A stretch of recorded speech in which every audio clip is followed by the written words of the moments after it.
We start off the liturgical new year with Luke's unsettling picture of the so-called end times. After his prediction of the fall of the temple and the city of Jerusalem, these words communicate a time of great cataclysm. The signs Luke identifies could have been local and regional earthquakes, famines, floods, and epidemics.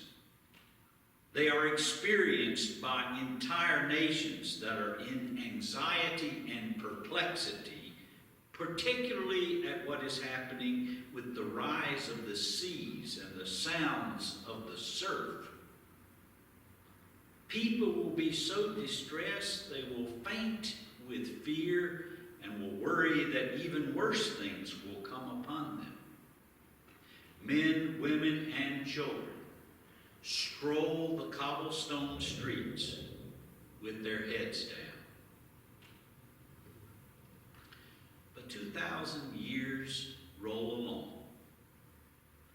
Blue Advent paraments symbolizing hope dangle from the altar and pulpit once again. An Advent wreath will defiantly stick candles of light into the darkness in our homes. There is still stress among nations like Haiti and Afghanistan and many other places. Climate change causes the seas to rise and roar. Heads still look down and around for a solution to brokenness and fear from Waukesha all the way to Washington Crossing. Foreboding is at epidemic levels because of a lingering pandemic. Bills pile up on the desk with rising prices thanks to the disruption of global trade. Resentment settles into the recesses of heavy hearts. Loneliness perches onto persons even in the finest places. Paul Scherer, the great Lutheran preacher, once lamented, "Life itself is the crisis we are up against."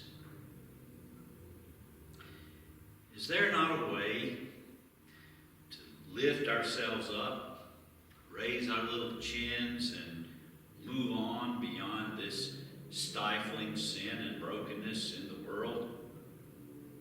Oh, we look around for heroes, talk shows, podcasts, manuals for dummies, drugs and alcohol. If we dig down deep enough into the well of self-help, surely we will find a way, a truth, and insight, an exit door. When Nelson Rockefeller's daughter saw her usually imposing father in his casket, she remarked, "He looks so small now." To that, her pastor, standing right there, said, "None of us is larger than life size." When push comes to shove, we are still finite, limited, mortal, self-centered, fearful, and foreboding creatures. Looking down and in provides little help. We still do not know what's coming next. Life itself is the crisis we are up against. But the narrative from Luke today does not leave us floundering in fear and foreboding. We can look beyond our immediate circumstances to the God who comes down to us in Jesus Christ.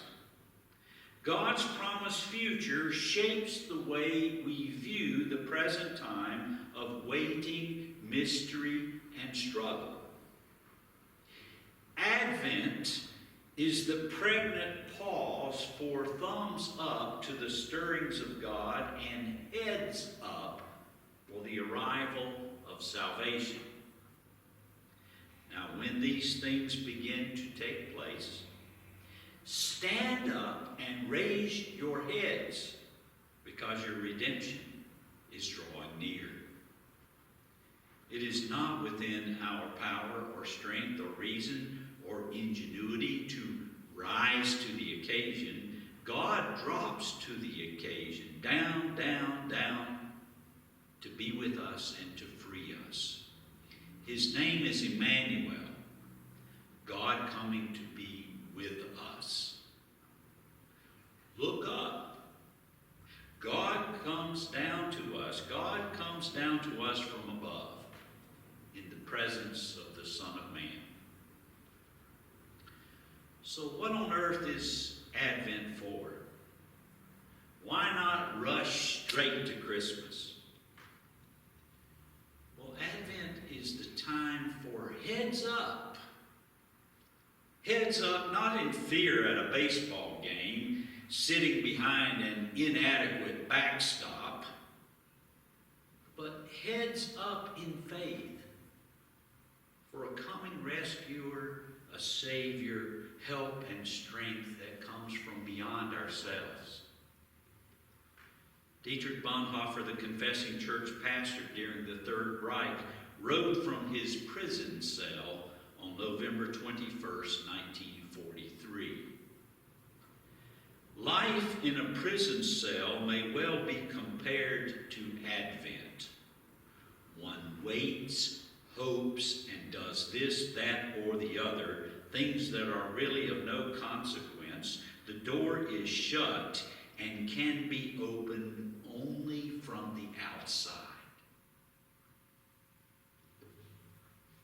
Today, now, sisters and brothers, the door for us breaks open from the one who comes down from outside of ourselves. God descends to us in human form, the promised Christ. So heads up. Now, when these things begin to take place, stand up and raise your heads, because your redemption is drawing near. Or in these words, more plainly paraphrased by Eugene Peterson in The Message, when all of this starts to happen, up on your feet, stand tall with your heads high. Help is on the way.